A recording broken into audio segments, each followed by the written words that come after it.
Sama paramdam ko. Pre, bili mo nga ako ng gamot dun, pre. Sama paramdam ko, may ubo ko sa sipon. Ah, sige, pre. Bibili lang ako. Teka. Oh, nandiyan ka na pala. Nasaan na yung pinabibili kong gamot? Eto. Wow. Gamot ba sa ubo yan? Alak yan eh. Ito kasi ginagamot ko sa ubo. Nilalagyan ko pa nga ng kalamansi ito eh. Hindi yan. Yung pantanggal ba sa sipon, sa plema, yung Solmux ba? Ah, sige. Balik ko na lang. O, teka. Saan pupunta? Ibabalik ko. Iwanan mo na yan. Iinumin natin yan mamaya. Ah, What? ito talaga. Basta alak. Ang galing-galing mo. Oh, akin na yan.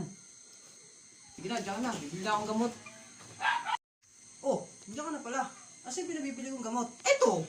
What? Hindi naman gamot yan eh. Sunrock siya. Pag ito ininom mo, tanggal ang ubo mo rito sa kasipon mo. Papatayin mo ba ako? Ikaw talaga.